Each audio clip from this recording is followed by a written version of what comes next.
This song is dope. Who is this?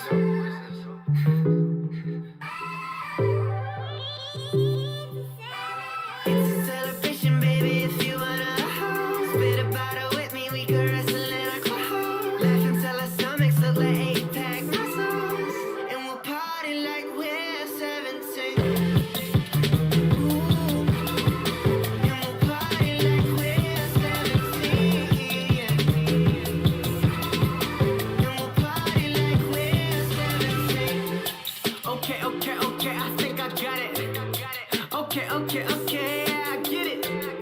I'm pretty great, and you was living from a timid boy to hit, making minutes, baby. I'll be on my own, turning everything to gold. I ain't never afraid to touch it, and I'll send it back home. I've been working on the low, spending time up in the sky. Got these baby blues looking like the color in your eyes. Say you way up in the cloud, passing switches all around. And I don't really smoke, but I'm thinking about it now. Got me feeling way too good, got some secrets wanna tell. Just that boy from the hood that had his headphones playing loud.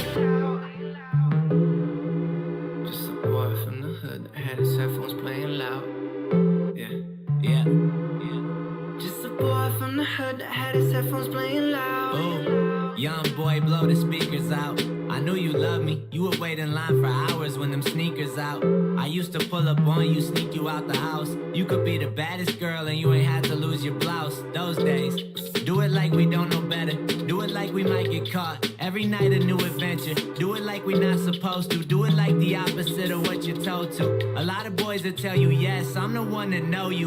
We were just a couple cool, hard, throbbing, no pressure, life living young. House party hopping teenagers, don't tell us though. We ain't hearing nothing, never get enough. Don't take the cake up out the oven. If it ain't about this loving, it must be overrated. And now I'm 20 something, looking back on all this dating.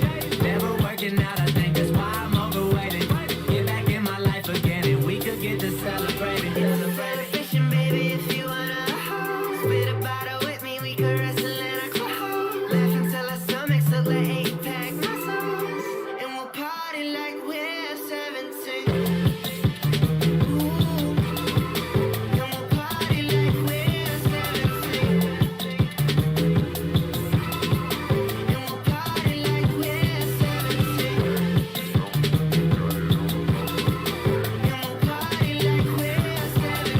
we'll party like we're 17.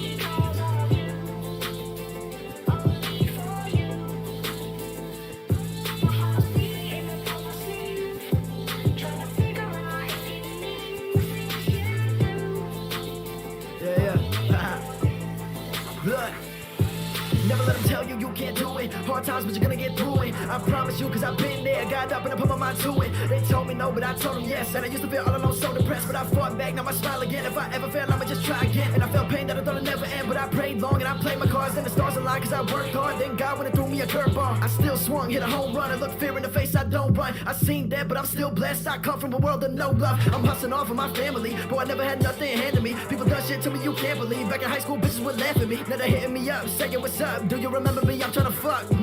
Nah, I don't fuck with you. If the struggle hard, gotta hustle harder. Put me in the game, I'm the fucking starter. I'm the man in my city like Peter Parker. My only role model is my mama and father. I'ma pay their bills, stack that bread. So much damn shit going on in my head. Used to think that I'd be better up there. Then I realized every day is a blessing.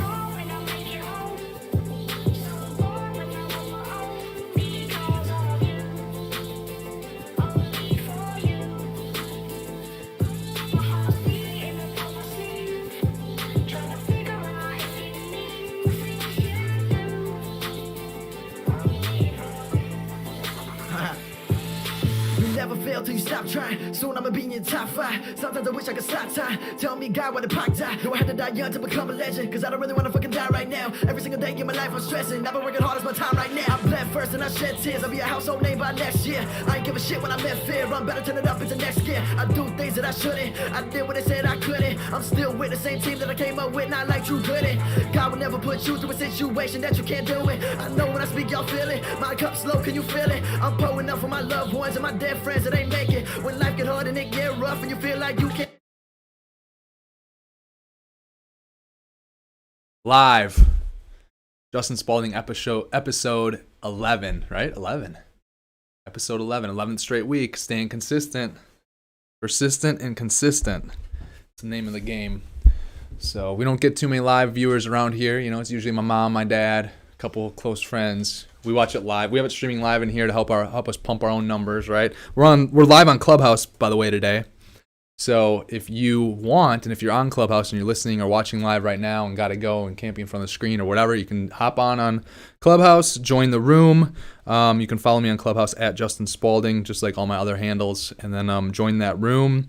And if you have questions as we go through here, you can raise your hand in there, and we're going to bring in questions if they come up on Clubhouse. And so for those of you already joining us on Clubhouse, thank you for hopping in and joining us for the 11th episode of Justin Spaulding. March 5th, 2021, coming up on spring. It's finally getting warmer here in Wisconsin.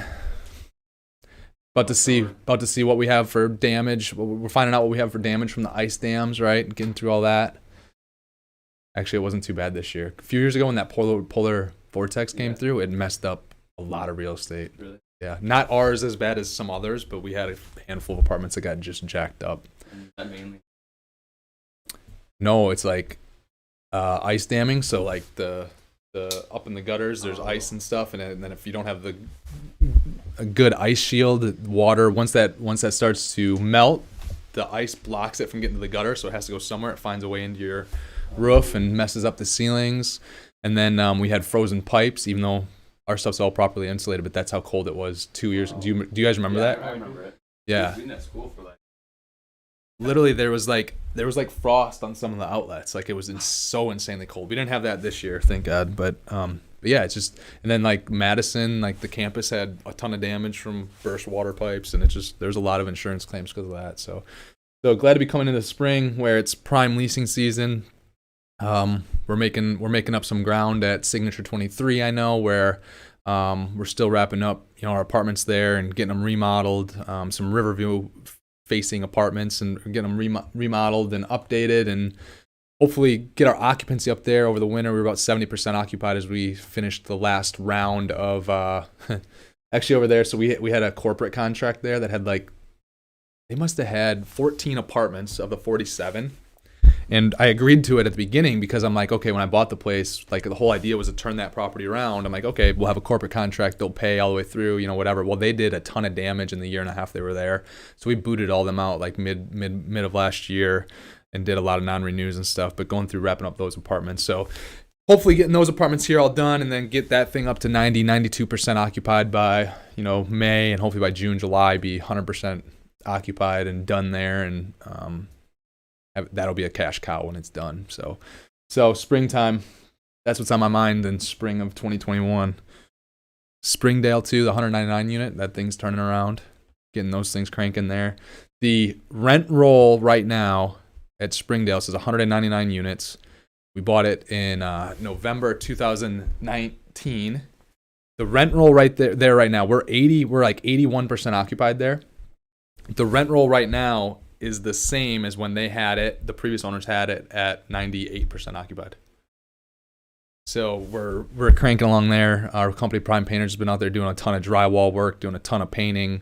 And then we've got new cabinets going in, new flooring going in a lot of the units. By the time that thing's said and done, we'll probably have like 110 apartments that are partially or fully remodeled. So, and then the rest of them were already remodeled by their company or just didn't necessarily need it and we're able to re-rent them and roll with it. So trying to add value everywhere, bring up the property's cash flow, bring up the property's value. Because really that's where you get the value, right? The more cash flow, the more value. So a lot of exciting things going on. What about you, Ryder? When's your Ryder's thing keeps getting delayed here? We're set in stone on next Wednesday, but with some things. I don't want to talk about just. Yeah, you don't need to. But with some things. So March 10th, Ryder closing on his 7 unit. Yeah. 10 a.m. March 10th. You got like notices drafted? How are they gonna know who owns the property now? They're gonna just send the rent checks. I'm gonna handwrite that. They're gonna send the rent checks to the old owner or what? I mean, see now you get to the point. But now you're probably close up to the point where you gotta start figuring out the operational end, right? Yeah, and I have the software. Oh, that's right. Using the what are you using? Tenant Cloud's app. Tenant Cloud. Yep. A year. That's cool. Yeah. It's pretty good for. Yeah, for sure. For sure. Cool. But that'll help you. That'll allow you to do like rent rolls, yep, and like notices through there and leases through there, or what? I can do everything. You're accounting through there? Yes. See, this is like when I started, I was doing everything like what you're about to do. I was doing the marketing, the leasing, the advertising. I was doing some maintenance. That's what you're gonna be doing. But then you learn it. I did some painting. Yeah. I'm excited. Did some painting. What else did I do? Man, I remember there was subfloor that had to be replaced. I replaced subfloor, and that was interesting. Because I'm not good with... I mean, you saw me out here that day. There's an Instagram video of me using the screwdriver, and it's just not a drill. It's not pretty, so... All right. What about you, Modine? What's going on? 1,000. Dogecoin? Yeah. Closing 1,000 Dogecoin. 1,000 Dogecoin will cost you 2 pennies, right? 2 pennies. 2.5. All right, cool. What do we got for questions today? I think we got like a handful of questions that came in before. Once again, if you're listening live, watching live anywhere, you can follow me on Clubhouse at Justin Spaulding on Clubhouse. If you have an Apple, I don't think it's available on Androids yet. If you have an Apple, you can go find me there. You can join the room, and we can hear your voice through the podcast. You can ask questions live. I think that's a cool feature to be able to have. But then if you have questions while we're just going along, whether you're watching on Facebook or Facebook or Twitter or wherever else we're at, leave the question, and we'll answer it. My dad said he had me back on the subflooring. He had my back on the subflooring project. I don't remember, Dad. Did you? I can't remember. I remember doing a lot of stuff alone there too. I remember my dad helping me with outlets. I remember him. No, yeah, he did help me with the subflooring. So, yeah, it's just like horrible. I'm horrible at that stuff, hands-on stuff. I understand the processes now, but man. All right, Modine, first question. What does SD mean? How should? I always forget what SD, these abbreviations. Yeah. How should the first question is, for those of you listening and are watching, the first question is, how should I propose my parents to let me use... We already had this question. Did we? Yeah. Last week, yeah, Modine. Modine's like shaking his head like in disbelief at himself already as I'm reading the question. Modine's like, yeah, Modine. Was this on there too? Yeah, that one was as well. That was my question. Modine's in straight up panic mode right now because he's pulling up last week's questions. All right, I know this is a new one. Should you still use OPM? OPM, by the way, if people that can see the screen, the question is, should you still use OPM if you have $1 million cash? OPM stands for other people's money. Yes, you should still use other people's money if you have $10 million cash, $20 million cash. Why not? You don't have to, but if you ask me, if this question is at me, yes, I still would, because of what we have going here. At that point, if you have $1 million cash, you can go raise another $1 million more and go now have $2 million to buy a larger property or have more options, right? So anytime you have more money, more liquidity, it gives you more options. When you have more options, there's more deals that you can do and can pull off. The less funds that you have, the less options that you have, right? Then you as well, the benefit to you as the operator is you're gonna get compensated for making other people's money work, right? So for having success with other people's money, you can get compensated for that. So I'm someone, by no means do you have to, but number one, you're going to have way more options if you're using other people's money along with your money, even if you have $1 million, $5 million, $10 million, $100 million. Someone that has $500 million has more options than someone who has $100 million. So if you have $100 million, you can go find another $400 million to match your $100 million. Now you have $500 million. Now you have way more options, way less boundaries. The less boundaries you have, the more opportunity that's going to be available to you. It's like when people ask when they're getting started, hey, I have $5,000, where should I invest it in real estate? It's like, well, that's you are very limited with what you can do with $5,000. Not that it can't be done, but you're very limited. You can't go buy a $10 million property tomorrow. It's going to take a lot more effort because you're going to have to raise more money, et cetera, versus if you've got $10 million of your own money, you could close on any deal tomorrow, backfill it with other investors' money, which is another topic for another time. So yes, more cash on hand, whether it's a combination of, more cash on hand, a combination of your own cash plus other investors' cash, you have more options. I would do it all day long. That's my advice. Ryder asked, is there a reason you only accept accredited investors? Just from a legality standpoint, that's really, in my opinion, what we do is safer than someone going and investing in the stock market.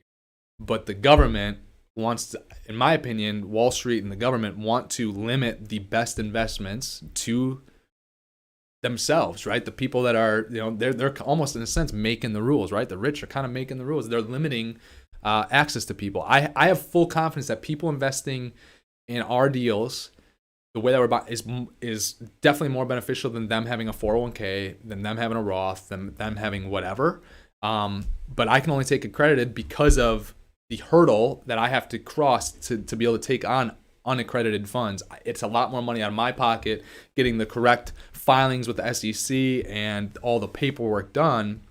I have a higher hurdle, plus because of this accredited and the laws around the securities laws and all this stuff around accredited, non-accredited, there's more risk also when I'm taking on non-accredited investors, because they think non-accredited people or non-accredited investors don't know what they're investing in, whatever. So they pretend to say, hey, it's to protect those that are most quote unquote at risk because they don't have the knowledge or the know-how, which I get and I understand. But at the same time, it just limits other people. You're not gonna get wealthy in a 401k. I mean, like, you gonna do well? Yeah. Can you retire? Yeah. Are you gonna get wealthy? No. Same thing with the IRA. I mean, can you make enough to make ends meet when you're done and want to retire? And yeah, probably, right? You gonna get wealthy? No. A 401k is not gonna let you, go out and do the things that you want to do over the next 10 years. Investing in real estate, like in 5-10 years, it can drastically change your life. So yes, use other people's money is my suggestion. Muddy, next. Hey, Justin. Yes. While we're on that, actually, I want to talk about potentially borrowing from your 401k. Somebody that has been working for a company for a while and wants to hop over into the commercial real estate world or the real estate world in general, and wants to take some money out of their 401k for their first property. Yeah, so I know we have investors, Greg, that have done that. That was Greg, by the way. You could hear his voice because he was chiming in through Clubhouse, because Mundine, they could hear that, right? Yeah.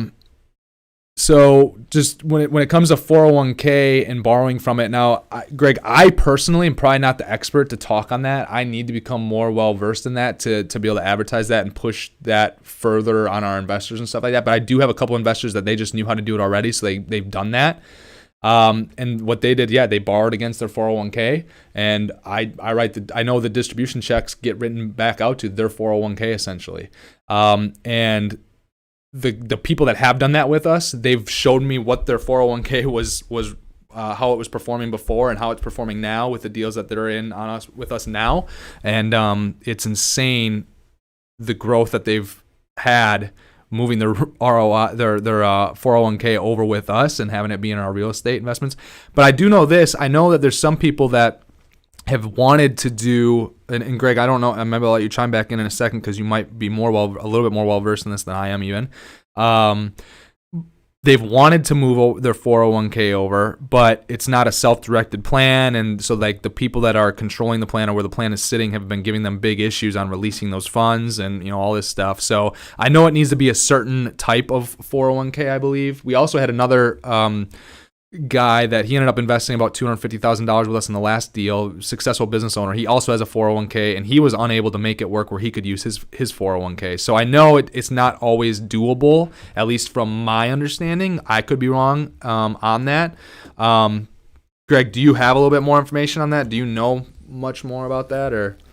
Yeah, I'm still doing research on how I could pull out from mine, and I've been looking up self-directed as well and educating myself on that. Honestly, I think, and I brought this up for any listeners because, this might be valuable for some newbies that are trying to hop in. If you have sales skills, I think it's actually more beneficial to go out and network and try to get OPM over your own 401k, because it gets you out into the market, it gets you networking with people, and getting that kind of that muscle memory of putting together deals. For sure. For sure. So.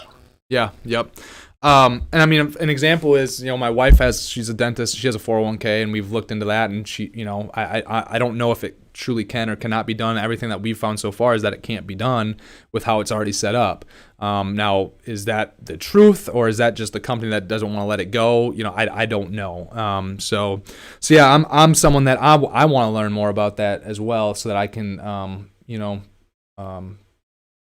even the guys that have invested their 401k with us, they've even came out and said, yeah, it has to be the right 401k plan. I made sure that my plan was completely self-directed so that I could be able to do this. So anyways, that was a great point though, Greg. And yes, I agree with what Greg said too. Anytime that you can use other people's money is still greater than just using your 401k, from the standpoint of like it ultimately, like the connections, the network, getting started and getting, I'm telling you this, when you can perform and you have success with other people's money and your investors, they will be lining up at the door for your next. This last deal, we had to raise $10 million.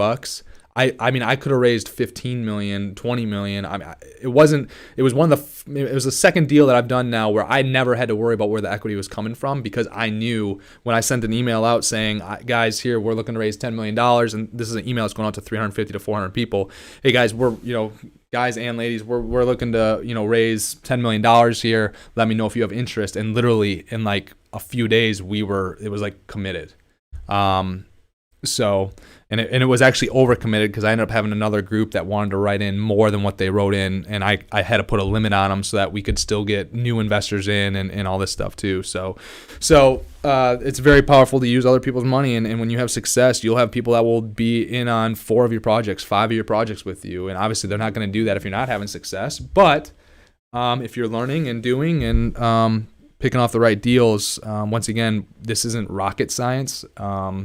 It's not building rockets like Elon Musk, and you don't have to be some, alien or superhuman to be able to do real estate and do it very, very well.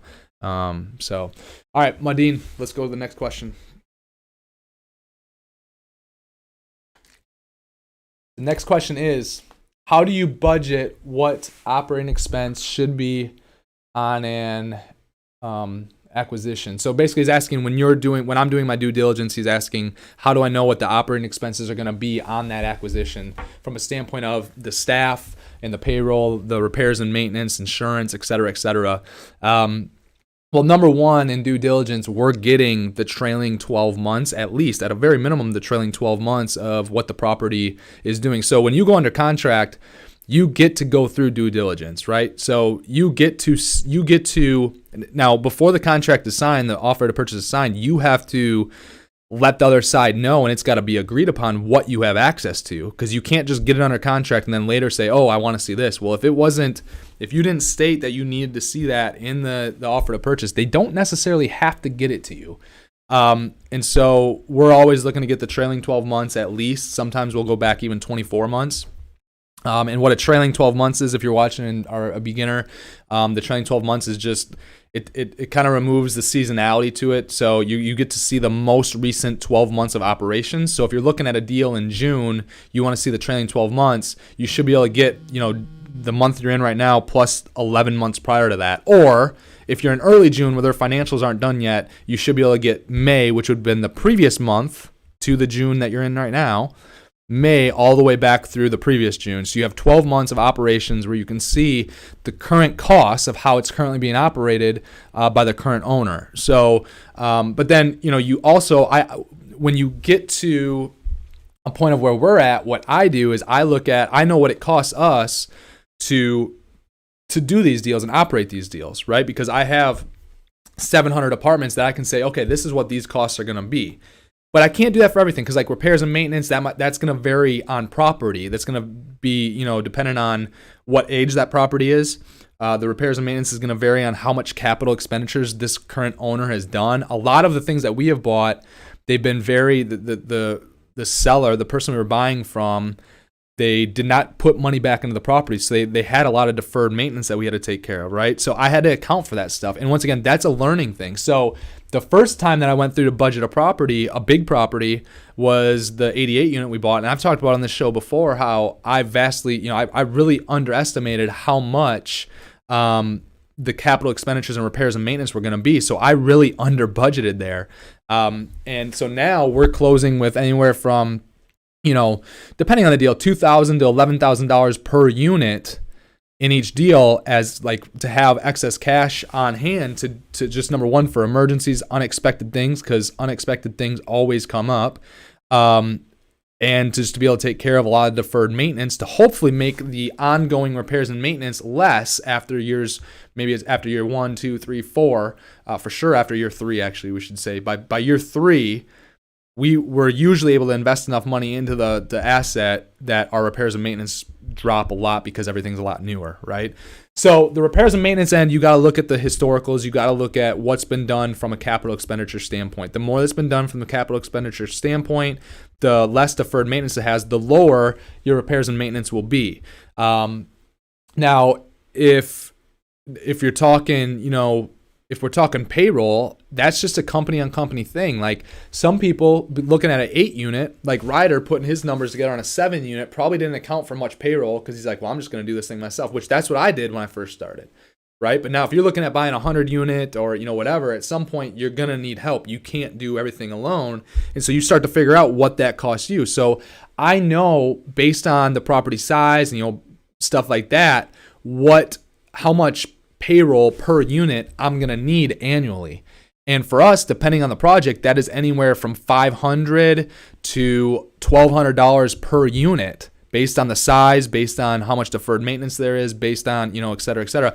A good rule of thumb for us is every 100 units will have a property manager and a maintenance tech that are full-time. So basically, if you have a 50-unit building, buyer beware. It's going to be really hard for you to just have a full-time person on site always keeping track of that property.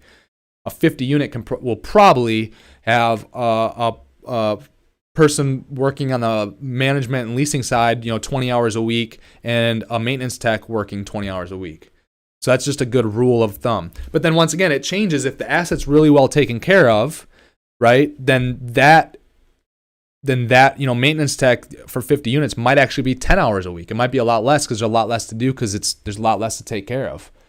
So that's kind of, I just know my numbers. From the admin standpoint, like I know in each bucket. So we have a payroll bucket. Here, actually, what I'm gonna do right now, I'm gonna pop it open on my computer so I can go down my list. The buckets that I use when I'm. Wish we could just share my screen. Can't share my screen. Not today. Can't share my screen today. So the buckets that I use is number one, payroll, right? And that payroll, that accounts for maintenance techs, that accounts for property managers, that accounts for leasing agents. And I call it payroll. It's not necessarily payroll from the standpoint that the property doesn't actually employ the people. Our employees are actually held by our management company, which is Spaulding Group. But the property pays their direct salary, so it's kind of just a pass through to the entity. But I have in the property or in our pro forma, I have a expense bucket that is payroll. Then I have management fees, right? And now our management fee that is paid to my company, my property management company, Spaulding Group, is anywhere from 3 to 5%.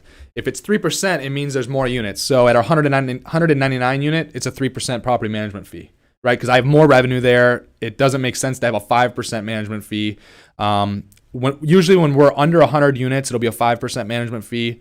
That's just how our business is structured. If it's over 100 units, we're able to do a 3% management fee. This new portfolio that we bought, there's 2 separate townhouse sites that are under 100 units, but we still are doing 3% management there because the rents are high enough. And so once again, I'm not trying to rob the properties via management fees, right? So that's how I handle that, 3 to 5% of the management fees. Administrative fees.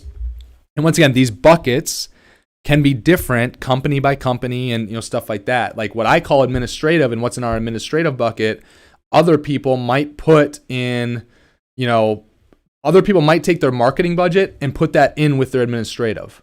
Whereas I have an administrative bucket and I have a marketing bucket. They're separate. So in my administrative bucket, I've got that's where our legal fees for evictions go. That's where our software for our management software goes. That's where Eva should chime in, but that's where a lot of like office supplies go. And I know that, okay, if I have something that's under 100 units, that's going to be anywhere from $190 to $220 a unit per door per year. Once again, if we get up to 199 units, though, it's more like 110 to 150 because some of that is just hard costs that you're going to have no matter what. It's not. We can't make it. No matter what, you're going to have the cost. It's $100 whether it's a 10 unit. It's $100 whether it's a 199 unit. So that's why as we have more units, right? And this is why I'm always talking about more units because you have more efficiency, right? So the more units we have, that can come down, right? Contracted services is another bucket, and in contracted services, that's anything that we have that's out of house, like snow removal. When we have another company that we sign a contract with, the elevator contract, the landscaping / lawn mowing contract, those would be, if we have a pest control contract, those would be contracted services. And once again, that's dependent upon, a property that we have that's 14 acres is going to be a higher price per unit typically on that than a property that might be on 1 acre, right? So you could have 300 units that sits on a quarter of an acre in downtown Chicago. They might have less contracted services per unit than my 199 unit on 17 acres because there's just a wider, there's just likely more contracted service things to take care of. So that can vary between, the contracted services can vary between $250 up to $600 per unit per year. We have a marketing package or a marketing bucket, and once again, that just kind of depends. Some people, it's a small enough property, like Ryder's 7 unit that he's looking at, but he might not have to do any paid marketing there.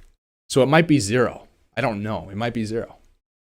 Or, like some of our properties, we're up to $70 a unit, we're $35 to $70 per unit. Once again, it depends on how much competition's in the area, how much the marketing costs in the area. Like apartments.com, they charge you differently, whether it's depending on how much your rents are and depending on how many units you have. So there's a little bit of some variable there. Utilities, once again, that's going to be variable, right? So you can use what I do for utilities. I use what they did last year. I add about 3.5% because you never know when the utilities those companies are going to decide to raise their prices. And so I just take the previous year, I add 3.5%. I also make sure, though, the numbers that they give me in the T12, I take that number and I confirm that that's the actual numbers. You want to get Instagram Live going for me? Sure. That those are the actual numbers by getting the last 18 months of all the utility bills. So if I get the T12 from the owner, I'm just trying to set up Instagram Live right now too. So if I get the T12 from the owner and the utilities, it says, it's $100,000 a year, and that covers water, common area electric, sewer, and like gas for heat. I'm always making sure that I'm getting the previous 18 months, all their bills, and I'm going through and we're making sure that that's actually true, that those bills, actual bills, match up with what's in the T12. Because it would suck to close on a deal thinking that your utilities were $100,000 a year, only to find out there was an extra $20,000 that was sitting out there. So we try to figure out all the account numbers and all the places that utilities can be coming from to making sure that we're covered. We're covered from the common area electric. We're covered from vacancy electric and gas, the common area gas, all that stuff. Then I have an insurance bucket. Insurance, it costs us depending, insurance is insane right now, but it depending on the property. The newer the property, the less the insurance is going to be per unit. But it's anywhere between $230 up to $350 a unit per year. So if you have 10 units and it's $300 a unit per year, that's $3,000 for insurance, right? So typically I'm underwriting right now in the deals, I'm underwriting about $275 a unit, $250 to $275 per unit per year. Then we have repairs and maintenance. I kind of touched on that already. That's our bucket that we have there. And then obviously we have real estate taxes. Real estate tax is another tricky one where it's a little bit of a guessing game. So year one, I usually use whatever it is right now currently. So our year one that we're operating the property, I keep it. And then what I do for year two is I figure out what the county has been assessing properties at and what the mill rate is. So I'll go and I'll look up the tax records. I'll figure out, I'll figure out the assessment ratio, right? So if your property's market value is $1 million on the tax bill, and if they say that your assessed value is, so let's say the market value is $1 million, the assessed value they have at $900,000, that would be a 90% assessment. So for year two, I'm taking 90% of the purchase price that I bought it at, because they'll find that, unless it's an entity sale, which again is a different conversation for a different day. They'll find it. They'll use the sales price. They'll take it against the 90% they typically do, and then they'll have the mill rate. And the mill rate is basically how much you're paying per $1,000 of value. So then that way for year two, like I'm looking at a deal right now. Let me see something quick. I'm looking at a deal right now that currently, this guy's had it for like 12 years.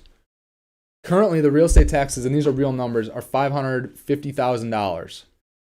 With me figuring out the assessed ratios in the area and the current mill rate, that would put, whenever it gets reassessed, which it could be year two, could be year three, depending on where you're at and located, that tax bill would go from $550,000 up to $881,000. That's a big mistake if you're not accounting for that, right? And I've made that mistake before. I've made that mistake before. I learned, right? And now we still made it. We're still good, right? But it's just that $300,000, that's a big difference, because if you don't count that $300,000, that's potentially, that's potentially $3 to $5 million of value that you're leaving on the table that you lost because you weren't expecting the tax dollars to go up when you take a cap rate to that. So this is a great question. But as you have more under management, as you operate more, you get to have more of a feeling and an understanding of what things are going to cost you. And you know what? When I'm making a budget, I'm still off in certain areas. The nice thing is that usually I overshoot what I think our payroll is going to be. So our payroll usually ends up being under, which then compensates for if I was too short on the contracted services under, if we went over budget there or over budget on the repairs and maintenance, it ends up being, the total expense column ends up being pretty close. So that's a good question. What do we got next, Modine? Okay, we might question. Shadi, do you have a question? Hi everyone, I'm calling from London. Wait, you're from London? You're from London? Yeah. Tuning in. How'd you find us? Yeah. I know Greg. I've known Greg for a few years. Awesome. So yeah, cool. So I work in the tech industry, but I've been sort of getting into property during, I don't know, it's like 6-7 years ago now. So, relatively new and fresh and on a very small scale. But I'm interested to know, throughout your real estate career, what would you say, what was the biggest mistake that you made? Or another way to ask that is, what is the biggest learning? I know you just mentioned the 300K mistake that you made there, but I suppose it'd be interesting to understand what has been your biggest learning so far in your career. So the easiest way to answer that question is that it always takes longer and costs more than you think it's going to. So for me, I always use this example as well. The 88 unit that we bought, I've talked about this. This is the third time now in 11 episodes that I've talked about this, so it keeps coming up. the 88 unit we bought, I made no plans for when the boiler system, the heating, the HVAC system, needed to be updated. I didn't make a plan for that. I'm just like, yeah, we'll figure it out later. Essentially, I was so naive, I didn't know, right? Same thing with the roofs. Like I wasn't planning on having to redo the roofs in the first 2 years. That's for sure. I was planning on doing that like year 10. Just like, yeah, we'll punt that and kick it down the road. you can't put, like when a roof needs to be changed, it needs to be changed. So that was a mistake, right? Now we were able to figure all that out because we bought the deal right. We didn't overpay for it. We bought it cash flowing. So we were able to figure all that out, and we were able to replace the boilers, replace the roofs all in the first 2 years. And actually, they were great investments because our utility bills went way down. And just like curb appeal, all that stuff. But that, going back to the previous question when he's talking about repairs and maintenance and how you're estimating those costs, making sure that you're looking into all that stuff of where money might have to go. And inevitably, I think everyone in the real estate investing career, I know Dennis is on here, who's one of our investors, and on Clubhouse, I see him right now. He's listening along. I'm sure Dennis can say the same thing, that he's ran into deals where it's definitely cost him more and took longer than he thought it was going to. And so that's a big one. The tax thing I just talked about is a big one. I would say those are the biggest ones for me.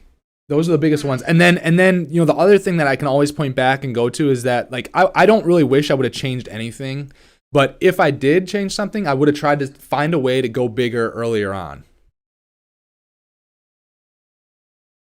Okay, so sort of expect the unexpected, expect to maybe add another 10, 15, 20% of what you think you're going to be right. spending. And I mean I've been involved in tech projects as well, like 2 or 3 tech projects. So you can probably relate to that because it's the same thing in your industry.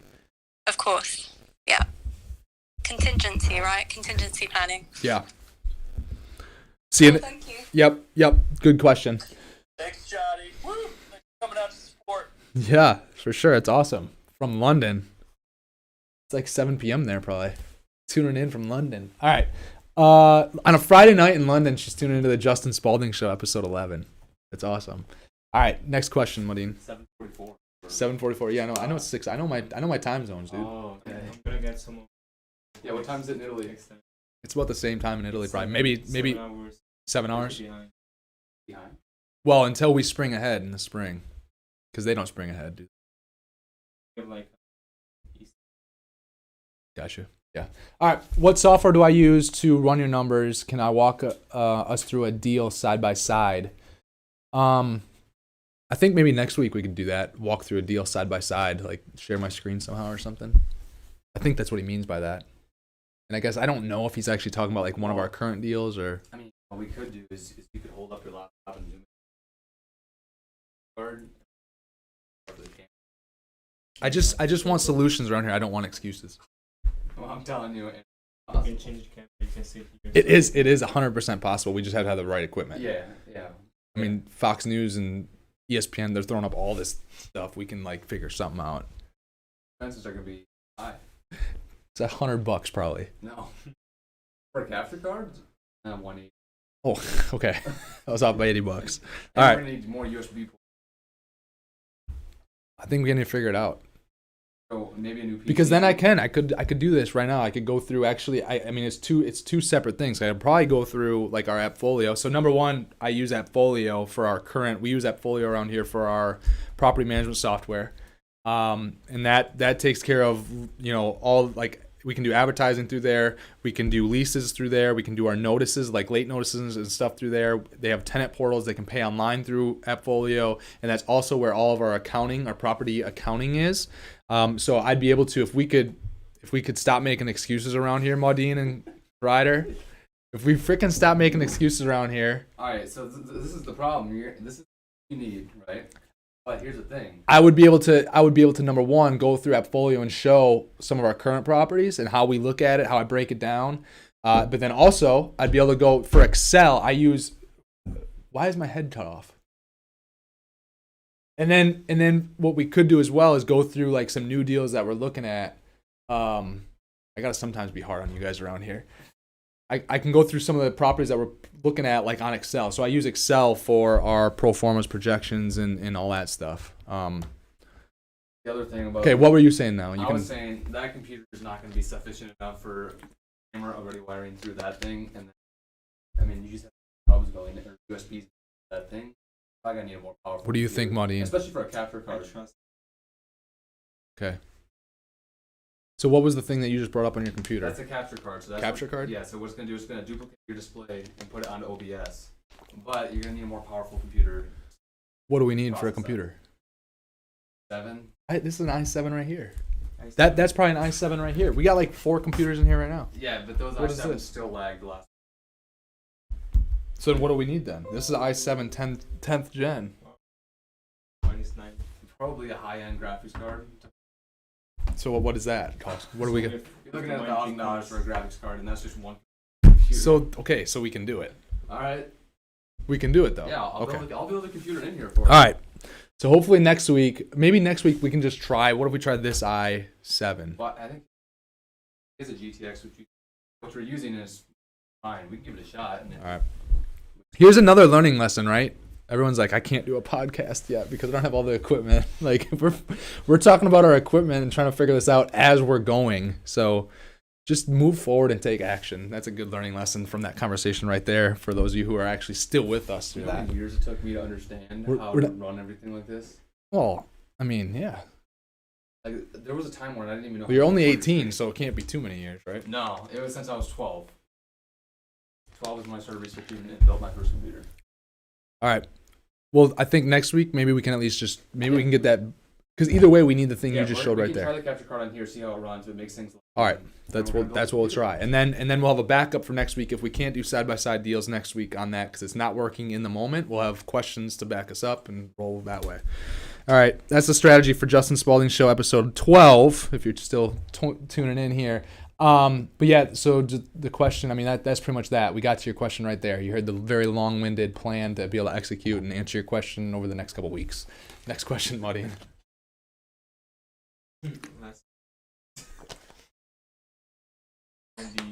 Justin, if you guys don't have another question, go ahead if you do, but I've got one on the side. Oh, we just used that one, Mundine. Yeah, Greg, well, we're still shuffling through our questions. I'll let you shoot for it. Our production staff is just struggling in here today. Oh, not me. I hear it. Have you utilized or educated yourself at all on opportunity zones and investing in opportunity zones? So I've gone to 3 or 4 meetings. 2 of those meetings were early on. I want to say like 2 years ago, and there was still a lot of unknowns with the opportunity zones. I get the concept. I know the concept. I understand like how they work somewhat. I've just never really been able to.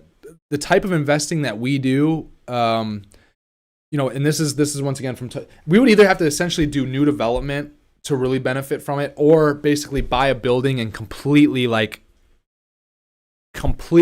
gut the whole building almost and turn it into like apartments, because you would have to. I can't remember the exact numbers, but let's say, for example, if I buy a $2 million building, I can't just put in $200,000 of upgrades and have it qualify for opportunity zone benefits. I would have to substantially do more than that. I'd have to, if I bought it for $2 million, I think it was something like I would have to put at least another $2 million into the building, like rehabbing it to have the actual opportunity zone benefits. So is that what you were trying to ask me? Just like looking at them like that, or what are you? Yeah, I mean, so I'm pretty early on in educating myself about it, but I think from an OPM standpoint, from what I understand, you can stack investor money on top of a cash flowing real estate asset, and once that asset gets sold on the back end, that investor money. The investors won't pay capital gains. Yeah. So okay. So high level, what opportunity zone is? Yes. If someone sells a business, they have capital gains. They could invest in an opportunity zone, and if they're investing there from there's a certain step up in basis that they get. Meaning, if they hold on to that investment for I think it's 10 years, and then they sell it, all of their capital gains tax from that previous sale, I believe, are completely wiped out and forgiven. But like I said, like you have to, yes. And someone just confirmed what I said. Someone on Instagram just confirmed what I said earlier, that you have to double your basis to qualify as an opportunity zone. So they didn't want to create these opportunity zones just to have real estate people like me go in, buy a $2 million building, put just a mere $200,000 into it, and then be able to have all these benefits from the opportunity zone. They wanted substantial improvement of those neighborhoods. They wanted to bring in more than just having real estate people get a hold of this. They wanted to bring in more businesses. So, and yes, obviously businesses all start with real estate because they need the real estate to operate out of. But for the actual real estate to be considered as the opportunity zone business and those benefits, you have to double your basis. So once again, you buy a $2 million building, you know, it's going to have to be a significant rehab job. You're going to have to double your basis, which essentially you're going to have to put in $2 million to make that thing work. From my understanding, once again, I would say my understanding is maybe my understanding could multiply by 10x. That's how much I'm probably lacking in that. But it's just once I started to look into it, and it's not like our business plan. I'm not looking to rush to an opportunity zone to potentially save some of our investors or myself capital gains tax on another project, only then to lose the whole investment and have it go wrong. So it just never really felt like a fit for me, although I did spend, like I said, 10 to 15 hours in meetings with attorneys, accountants, seeing different presentations and all this stuff. I do know one of our investors, they also invest in just apartment communities all across the country and in new development, and they've been a part of some opportunity zones. But once again, it was basically buying vacant, either tear down or vacant land, and then developing a brand new site. Never once has it been something similar to what I've done, where you've bought a place and just put in at a most $15,000 per unit into the place. Because like I said, that would not meet the threshold, and you wouldn't get the benefit of the opportunity zone. Again, from my understanding, for whatever that's worth. So. And there's a step down. I think like if you do successfully get into an opportunity zone, if you sell before the 10 years, I think it's either like 5 or 7, where then you're partially forgiven some of that capital gains tax. But there's a reason that they're wanting to forgive those capital gains tax as well. And I'm getting confirmation right now on Instagram Live that as a high level overview, what I'm saying is accurate. I look at it too. There's a reason why you're allowed to be forgiven on your capital gains tax from the sale of a previous business if you roll it in. And the reason is because you're taking more risk. You're going to a place, these opportunity zones, 95% of these opportunity zones are places that, they're in rougher shape, right? And there's more risk theoretically in anything that you're doing there. And for taking that risk, they're going to reward you, because that investment would likely never, ever, ever, ever, ever happen without this incentive, right? So, but this is what I do know as well. The guys that I talked about before, that they invest with us, and they also do other projects where they've done opportunity zones and they've done ground up builds. They've been able to find 2 areas, one in South Carolina, one in Connecticut, that should have never qualified for opportunity zones because of the area, and it's more of a it's probably like they're probably 2 of the most affluent sites across the whole country that were deemed opportunity zones. So they probably really shouldn't have been opportunity zones. So they looked at it like, wow, we're going to have this benefit, and really our risk profile is no different than any other deal we're doing, because the demographics of this area just happen to be better than any other opportunity zone in the country. So that's a little bit about that. I don't know enough to, go, and like I said, I've said this on the show before, I'm not going to go down some rabbit hole and act like I know, and I don't know, but what I shared with you right now is my understanding, what I know at this point in time. So.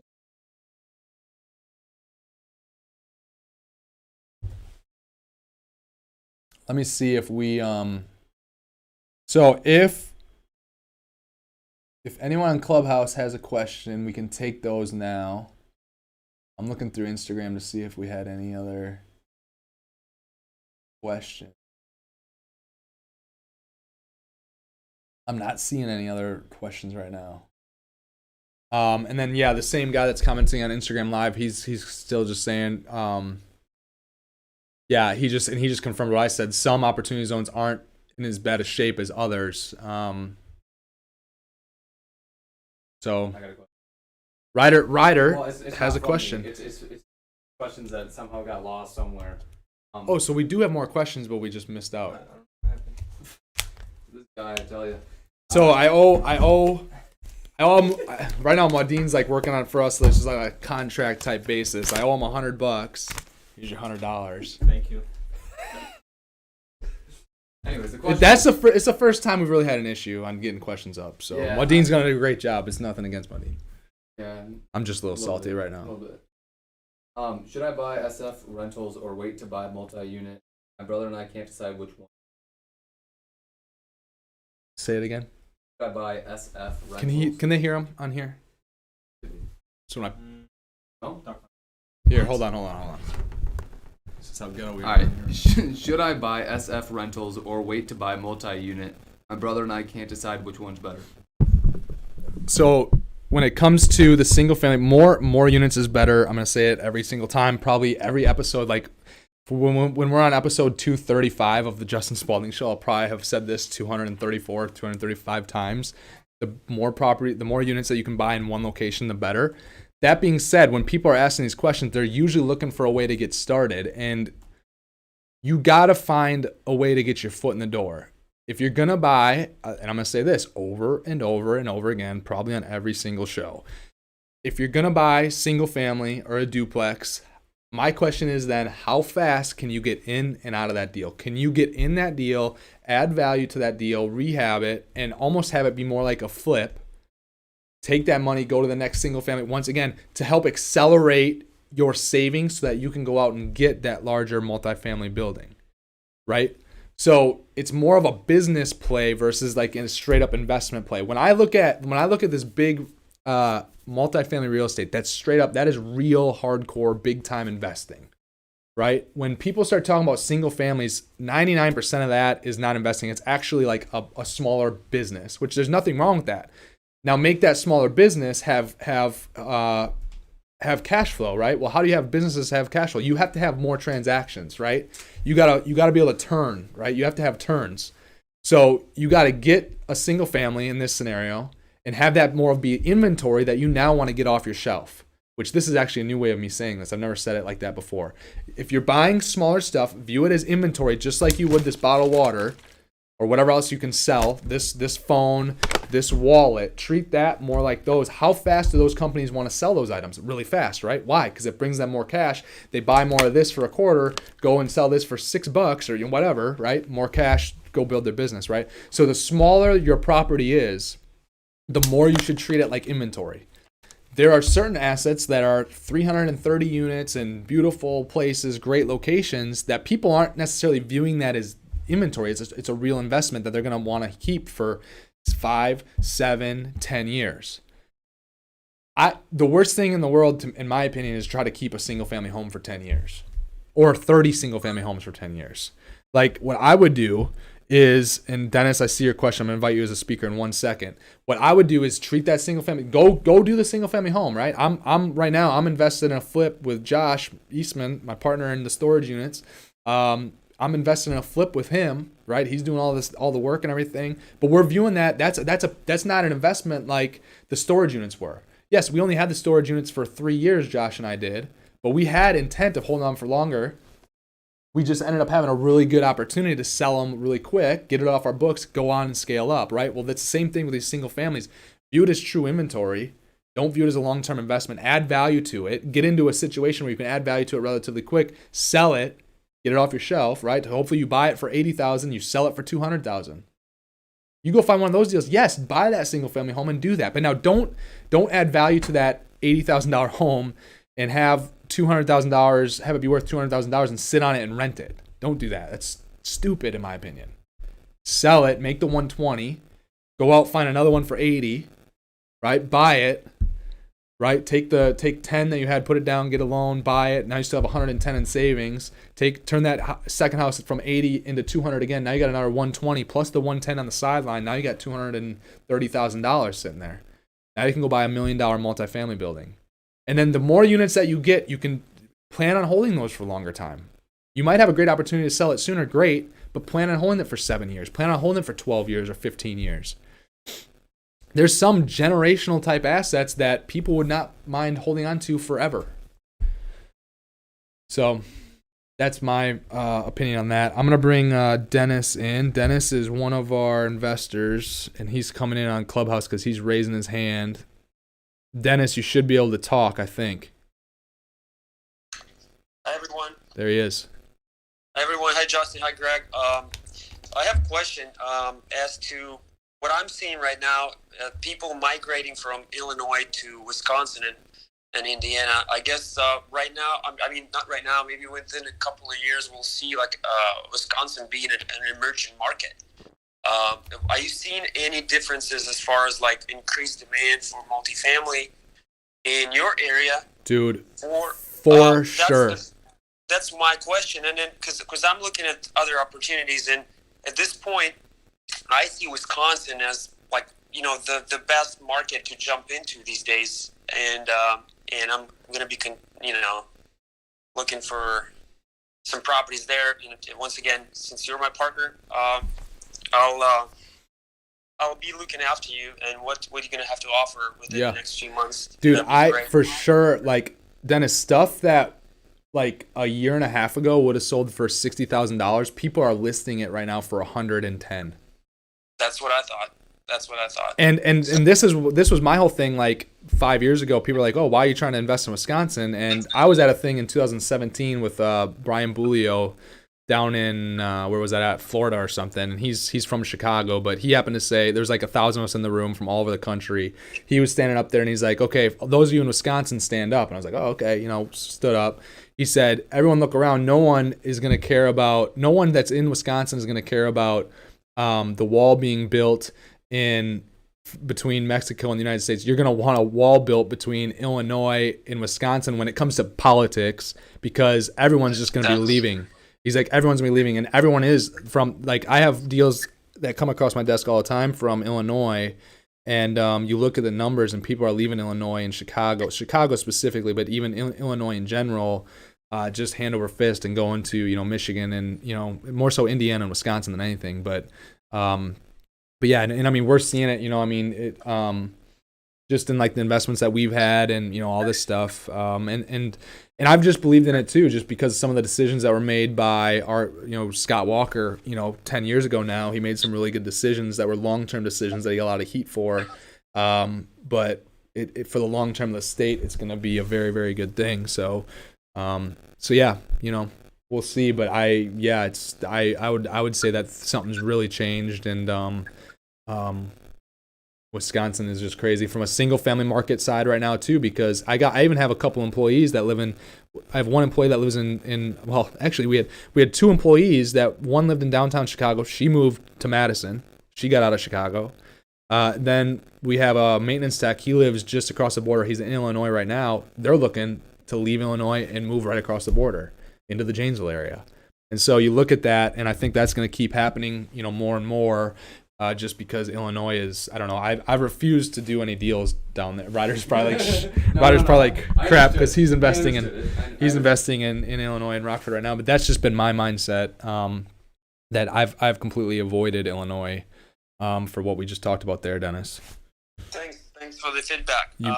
Appreciate that. And yeah, thanks for having me here. You bet. And the deal, Dennis, that like I talked with you, a couple weeks back, and like what some of the brokers are saying about some of our Janesville deals and stuff like that, what they're thinking that they'd go for. I'm just like, wow, it's insane. So and there's a lot of talking to a lot of those guys at JLL and CBRE and whatever.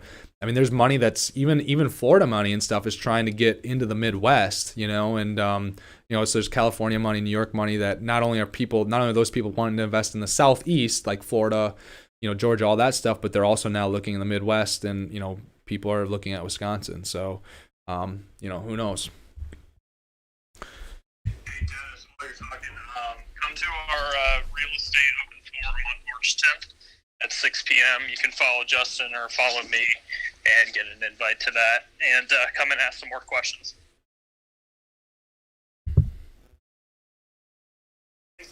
Certainly do. Certainly I will. Thank you. Thanks, Dennis. And I'll talk to you later today, probably, Dennis. Yeah, talk later today. Yep. All right. So, Ryder, do we have any other questions that are in there? Or? No, I was gonna add in there that I think 11 points. Crazy. But I think that's, I mean, on the single family market, it's like, it seems like it's hot everywhere right now, everywhere. Yeah. But, I mean, I keep going back to, you know, the supply thing. You know, when 07, 08, 09, all that was happening, nothing was being built anymore. It stopped. Like, it was being built like crazy, you know, 2000, 01, 02, 03, 04, 05. We were like building. And then all of a sudden, when that happened, the game was over and the music stopped. And, I mean, nothing was built around here until like 2014, 15. I mean, in the southern Wisconsin area, nothing. So now you go that long without anything being built. And it's crazy. I mean, there was nothing until last summer in Janesville that was built for multifamily since 2005 or something like that. Other than like there's a 4-unit here and there, you know, whatever, duplex doesn't count. Right. But like I'm talking like a 16-unit plus, a 30-unit, 80-unit, 100-unit. So the demand, and the same thing for the single family, multifamily, all alike. I mean, you know, there's still been more apartments. Apartments weren't as in demand in the 80s as they are now. Demand's probably, you know, gone up. I'm just pulling this number out of my butt, but it's just demand's gone up 25, 30%, whatever, for apartments since the 80s. But we still haven't even built as many apartments between 2010 and 2020 as they did in the 80s. Yet, even though the demand has gone up, and you know, in around 07, 08, 09, there was really nothing being built. So you know, I don't know. And I was talking about this with someone earlier today, that's the question: when's it all going to stop, and what's gonna happen? And it's like I don't know, because right now there's still a shortage. So and not just you know, there's a shortage in general, but then especially when you're looking at affordable, like more affordable type living, that's even tighter shortage than the whole macro viewpoint in general. I mean, you know, trying to find apartments that are, you know, between $800, you know, $750 to $1,200 a month, $1,300 a month in anywhere in the country is insanely hard. That are once again decent quality, right? That give people a good home to live in. It's hard to find. So that being said, I think that's going to be a wrap for Justin Spaulding Show episode 11. Thank you guys for joining us. If you're not aware, March, and you can follow me, ask me for details, but on March 10th, we're going to be doing a meetup on Clubhouse. There's going to be 6 of us on there. There's going to be hundreds and hundreds and hundreds of millions of dollars worth of deals represented on that call, on that Clubhouse. So let me know. Shoot me an Instagram message if you want that invite. I'll also be posting the link to that invite, so be on the lookout for that, and hopefully you guys will join us next Wednesday for that. And then yeah, you can find us on Spotify now. You can download these podcasts on Spotify, Apple. You know, subscribe to us on YouTube. If you have not subscribed yet on YouTube, please go and subscribe on YouTube. I want to get the YouTube game up. Go check me out there. Subscribe. You can watch us live. Just trying to distribute this as many places as possible. Make it as easy as possible for you to watch, listen, learn from the experiences that I've had personally over the last 10 years in real estate, business, entrepreneurship. So that being said, have a great weekend, and we will talk to y'all soon.